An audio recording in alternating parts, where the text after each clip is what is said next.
कभी ना सीधी उंगली से टेढ़ी उंगली करना चाहिए, दंड दो उसको। इसमें डरने वाली कोनो बात नहीं है। तभी तो महाभारत छिड़ी थी। तुम हमारी लोगे जबरदस्ती तो हम अपना युद्ध तो छेड़ेंगे ही छेड़ेंगे। तो पहले परीक्षित जी के बाबा थे 5 पांडव। परीक्षित जी के बाबा थे 5 पांडव, युधिष्ठिर जी, भीम जी, अर्जुन जी, नकुल जी, सहदेव जी। ये 5 पांडवों के पोता हैं परीक्षित जी। चक्रव्यूह में अभिमन्यु मारे गए थे। तो अभिमन्यु की पत्नी थी जिसका नाम था उत्तरा, और उत्तरा का बेटा था जिसका नाम है परीक्षित। 5 पांडवों ने जरासंध से युद्ध किया था।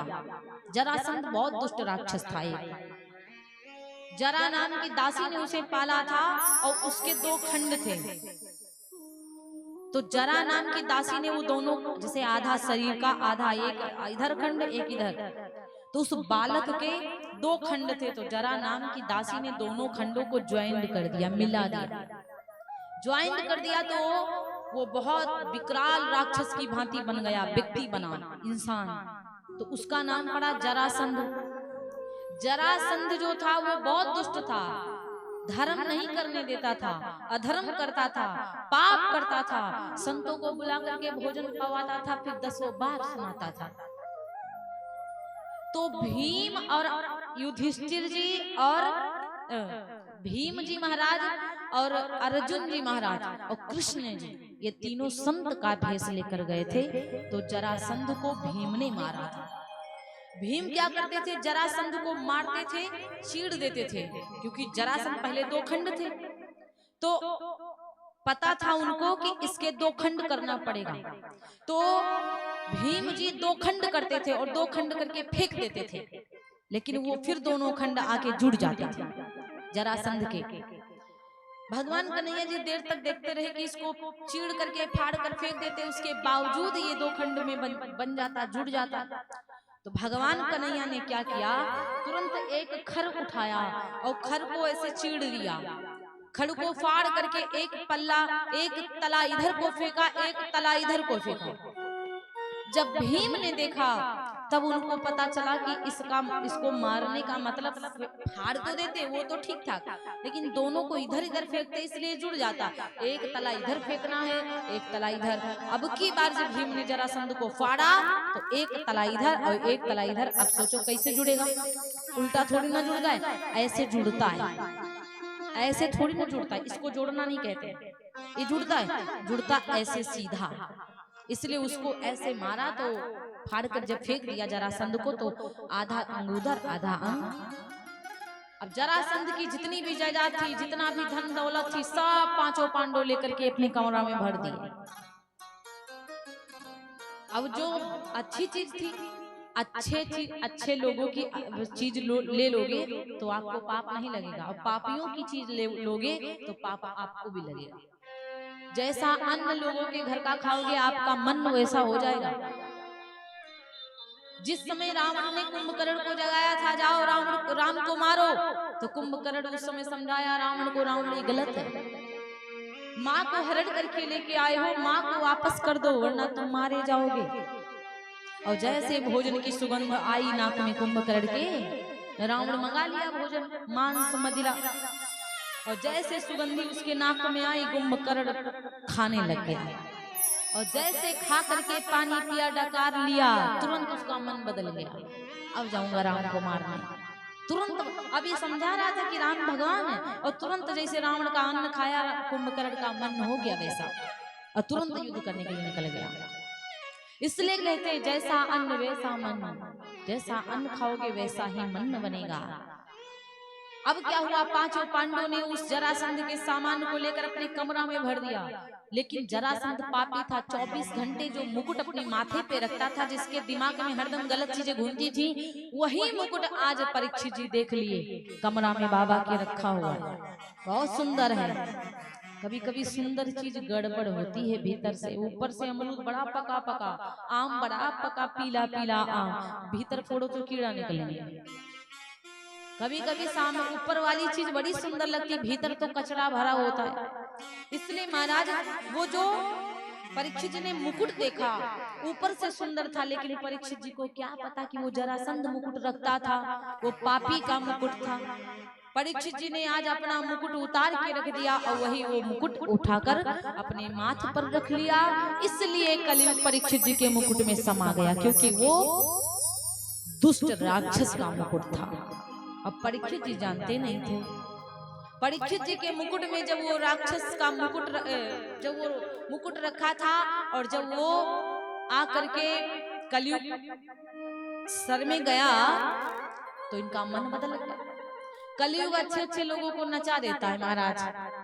कलयुग केवल वहां पर होता है जहां पर पाप लोग करते हैं। अभी सुबह में देख रही थी, यहाँ के लड़के गिल्ली डंडा खेलते थे, गुचिया खेलते थे, पैसा खेलते हैं। यहाँ पे यही शिक्षा मिलती। उत्तर प्रदेश में कुछ ऐसे यहाँ कुछ नहीं, खास करके ज्यादातर गांवों में यही बवाल ही होता है। लड़के बच्चे गिल्ली डंडा खेलते, गुचिया खेलते, पैसा खेलते, ना उनके भीतर संस्कार है, ना तो उनके भीतर शुद्ध के व्यवहार है। बाकी आप इतनी दूर दूर हम लोग जाते हैं, अभी बंगाल से आए हैं बहुत जल्दी, कभी भी बच्चों को घर से बाहर नहीं निकलते देखोगे। सारी व्यवस्थाएं घर में खेलते। आपके घर में नहीं है कोनो बात नहीं है, इतना बढ़िया देखिए ना, कितना नेचुरल लग रहा है, कितना सुंदर, चारों तरफ पीले पीले फूल खिले हैं, कितना खेती अच्छी लग रही, कितना बढ़िया लग रहा है, मन गदगद हो जाता है देख करके। अरे टहल लो, घूम लो, कोई दिक्कत है? गुचिया खेलने वाली कौन आदत है? पैसे खेलने वाली कौन सी आदत है? आजकल मम्मी पापा को 5 रुपया जीत कर दे देते होंगे तो खुश हो जाते होंगे, भैया जाओ और खेल के लेके आओ। आज आपका बच्चा खेल रहा है, कल वही गलत काम करेगा, फिर क्या करोगे? फिर क्या करोगे? इसलिए महाराज ये गलत रास्तों को अपनाना बंद करो, बच्चों को डांट लगाओ, सही रास्ते पे चलना सिखाओ। जितना गलत बच्चे सीखेंगे उतना ही गलत होगा। परीक्षित जी, अब देखिए जहाँ पर भगवान का भजन कभी नहीं होता है वहां पर कलयुग का निवास होता है। परीक्षित जी के मुकुट में कलयुग था। परीक्षित जी चलते चलते लोमस ऋषि की कुटिया पर पहुंचे। इनको प्यास लग गई। अब जब कलयुग सवार था तो संत जी की आंखें बंद थी, संत जी आंखों को नहीं खोल रहे थे। परीक्षित जी को क्रोध आया, और जैसे परीक्षित जी को क्रोध आया, पता है क्या किया? कि धनुष नोक मृत शर पे उठावा, धनुष नोक मृत शर पे उठावा, धनुष नोक मृत सर पे उठावा, धनुष नोक मृत सर पे उठावा, धनुष नोक मृत सर पे उठावा, कौतुक लगी ऋषि उर लटका,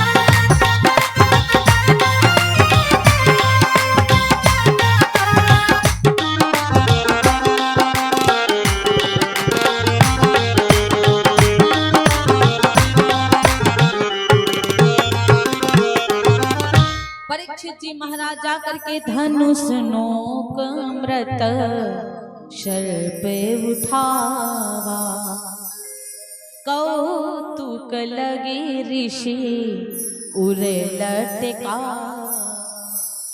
धनुष की नोक से परीक्षित जी ने मरा सांप उठाया और क्रोध में आकर बाबा के गले में लटकाया। जैसे बाबा के गले में लटकाया, बाबा जी बैठे हुए हैं, परीक्षित जी चले गए। और जब मुकुट उतारा तो परीक्षित जी का दिमाग काम किया, बाप रे मैंने बहुत गलती कर दी, ये मैंने क्या कर दिया, मैंने बहुत बड़ी गलती कर दी। अरे महाराज क्या हुआ? क्रोध में आकर उनके पुत्र श्रृंगी ऋषि ने श्राप दे दिया, जाओ मैं श्राप देता हूँ, जो मेरे पिता के गले में मृतक सर्प लपटाया है उसकी मृत्यु हो जाएगी 7वें दिन। 7 दिन बाद जाकर के यही सांप जीवित होगा और जाकर के उसको डस लेगा। उसकी मृत्यु हो जाएगी, ये मेरा श्राप है। और जैसे ये श्राप दिया महाराज, अब क्या परीक्षित जी को श्राप मिला। परीक्षित जी को कोई टेंशन नहीं है।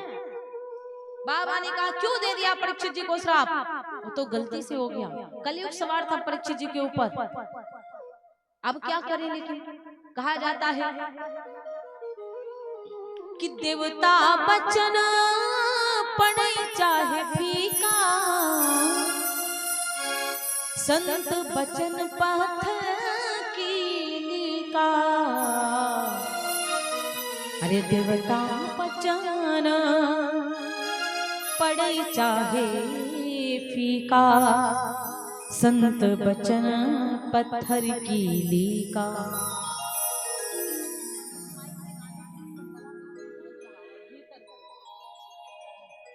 देवता के वचन भले फीके पड़ जाएं, लेकिन संत के वचन फीके नहीं पड़े। इन्होंने श्राप दे दिया, जाओ यही सर्प आपको 7वें दिन डसेगा। अब परीक्षित जी महाराज को बड़ी चिंता हुई। इस चीज की नहीं हुई कि मैं मर जाऊंगा 7 दिन बाद, इस चीज की चिंता हुई कि मैंने पाप कर दिया, मैंने संत के गले में मृतक सर्प डाल दिया, इसलिए उनको चिंता हुई महाराज। अब परीक्षित जी महाराज क्या करते हैं, गंगा के किनारे पहुंचे और गंगा के किनारे जाकर के परीक्षित जी महाराज पहुंचे। वहां पर बहुत संत आए, वहां पर बहुत अच्छे अच्छे संत आए, बड़े बड़े संत आए महाराज। कहा जाता है कि गुरु वशिष्ठ जी महाराज वहां पर आए, जमदग्नि जी महाराज वहां पर आए, यहाँ तक के जो भागवत जी के रचयिता वेद व्यास जी वो भी वहां पर आए। वेद व्यास जी आए, मारीच ऋषि जी आए, वहां पे कई संत महाराज आते हैं। और परीक्षित जी केवल एक बात पूछने के लिए बैठे हैं कि मुझे ये बताओ, मैंने पाप कर दिया है, मैंने संत के गले में मृतक सर्प लपटाया है, मुझे मुक्ति कैसे मिलेगी। मेरे से गलती से जैसे चींटियां मर गई, मुझसे गलती से कीड़ा मर गए, मुझसे गलती से पाप हो गए, वो सब कैसे समाप्त करें बताओ। इतने बड़े बड़े संत थे, कोई नहीं बताया, कोई नहीं बताया। तब सुखदेव जी महाराज का आगमन होता है, तब जाकर के सुखदेव जी महाराज जी का आगमन होता है। और जो सुखदेव जी का आगमन हुआ, इतने दिव्य संत हैं, बहुत चमकदार, पूरा चमक रहे हैं, इतना तेज है ना, उनके माथ से तेज चमक रहा है। छोटे से सुखदेव जी महाराज, बिल्कुल छोटे से, इतने छोटे सुखदेव जी। और दिव्य संत क्या है, 5 घरों में प्रतिदिन भिक्षा लेने जाते, मांगने नहीं जाते, लेने में और मांगने में बहुत बड़ा अंतर है। परीक्षित जी महाराज, सुखदेव जी महाराज 5 घरों में केवल भिक्षा लेने जाते हैं, मांगने नहीं जाते। इस घर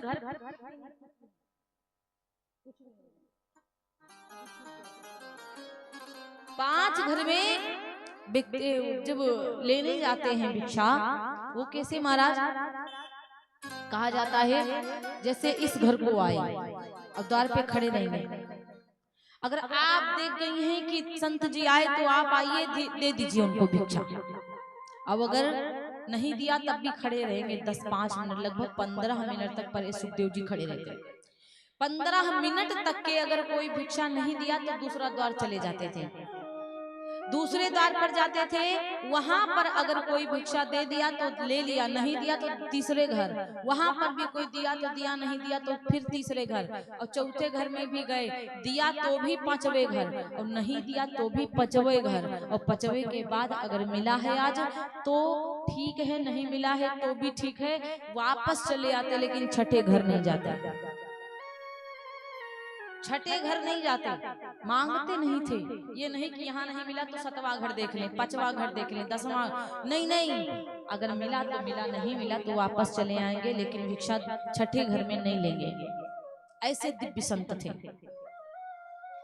सुखदेव जी महाराज। पता है, सुखदेव जी महाराज एक तोता के बच्चा है। कहा जाता है कि एक बार संतों का आगमन हुआ, बहुत सारे संत बैठे हुए थे वहां पर, तो संतों ने पूछा संसार में महंगी चीज क्या है। तो कुछ लोगों ने कहा सोना महंगा, कुछ लोग कहते हीरा महंगा, कुछ लोग कहते चांदी महंगी। तो संतों ने कहा नहीं नहीं, ये तो सब वस्तुएं हैं, ये कोई महंगी थोड़ी ना है, और ये महंगी भी है, इनको कोई महंगाई थोड़ी, वो तो कहीं ना कहीं किसी ना किसी के पास मिल जाएंगे। हर व्यक्ति आजकल सोना चांदी पहन करके रखता है, कहीं ना कहीं किसी किसी के पास हीरा भी मिल जाएगा, वो भी पहन करके रखता है। ये मुझे बताओ कि संसार में सबसे महंगा है जो दिखता नहीं है, केवल वो मिलता है सामने वाले के। तो अब दिमाग काम नहीं कर रहा है कि संसार में क्या महंगा, तो संतों ने कहा संसार में यदि कुछ महंगा है वो है प्रेम। भैया प्रेम महंगा है। आज के जमाने में कहीं दुनिया में चले जाओ, कोई प्रेम करने वाला आपको नहीं मिलेगा। आज का जमाने के लोग ऐसे ऐसे ना कि भूखे पड़े रहोगे द्वारे पे, कहो पूछे ना खाना कि भैया कौन हो, कहाँ से आए, खाना खा लो। आजकल के लोग इतना घबराते हैं कुछ लोग कि कहीं चोर ना हो। अरे महाराज ये तो हम लोग होते, पूछो इतने इतने अमीर अमीर लोग जिनमें बिल्कुल बड़ी बड़ी अलमारियां हैं, उन वाले कमरों में रह करके आते हैं हम लोग, पूरा पूरा रुपया इकट्ठा करके हम लोग को दिखा देते कि दीदी जी इतना रुपया हमारी कंपनी से आता है। हम लोगों को इतना इतना दिखाते हैं, इतने इतने बड़े बड़े कमरा, इतनी इतनी बड़ी बिल्डिंगें बनी हुई, इतना इतना बड़ा बड़ा घर बना हुआ, सब कुछ A to Z दिखा देते कि दीदी ये इतना मेरा धन है। हम लोग देखते हैं, लेकिन आपके घर पे सोना पड़ा हो चाहे हीरा, हमसे मतलब नहीं, वो माटी के समान है। इसलिए विश्वास के लिए लोग हमको कहीं भी रख देते हैं कि दीदी जी यहाँ रुकेंगे, VIP स्थान पे रख देते हैं महाराज। दुनिया में चोर ही नहीं भरे हैं, और कुछ तो ऐसे हैं कि आपके द्वार कटोरी भी देखेंगे तो उठा ले जाएंगे। विश्वास तो दुनिया में प्रेम महंगा है, दुनिया में सबके दिलों में प्रेम नहीं है। पति पत्नी का चाहे ले लो, और चाहे बेटा बेटी का ले लो, चाहे पिता और बाप का ले लो, और चाहे अपना चाहे जिसका ले लो, सब स्वार्थ से प्रेम करते हैं। बिना स्वार्थ से कौन प्रेम करता है क्या? बिना मतलब के कोई प्रेम करता है? अगर बहुरिया भी कोई लाता है ना, वो भी स्वार्थ के लिए लाता कि चकाचक बना के देगी, चकाचक खाऊंगी बैठ करके। और बहुरिया भी, बहुरिया वाले के मायके वाले जो दहेज देते वो भी स्वार्थ के लिए देते कि बिटिया की बढ़िया देखभाल होगी। लड़का भी अपने बाप की मानता है ना, तो स्वार्थ के लिए मानता कि पिताजी की जमीन हमारे नाम आवेगी। पिता भी बच्चों को स्वार्थ के लिए ही मानता है कि एक दिन बहुरिया बैठा के खाना खिलावे। हर व्यक्ति के भीतर स्वार्थ है, प्रेम नहीं है आजकल के जमाने में। हाँ, अगर प्रेम है किसी के बीच, वो है भोले बाबा और पार्वती के बीच में। पार्वती जी कहाँ रहती हैं पता है? कैलाश पर्वत पर। और कैलाश पर्वत पर केवल बर्फ है। कैलाश पर्वत पर एक वट का वृक्ष है, बाकी वहाँ कुछ नहीं है। और भोले बाबा को तन को दहेज नहीं मिला। और पार्वती जी हर जन्म में कहती हैं कि मैं भोले बाबा की पत्नी बनूं। और पार्वती जी कभी नहीं चाहती कि हमारे पति हमारे लिए महल बनवा दें। एक बार भी चाहा भी था तो लंका बनवाया तो वो तो ले गए, रावण की माता मांग ली थी केसनी। तो इसलिए महाराज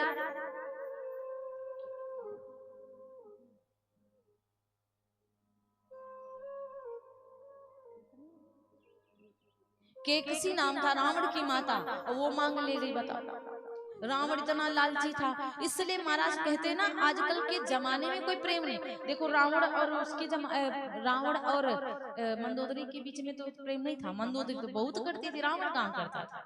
और अगर रावण करता होता तो काहे के लिए हर के लगता जानकी जी को।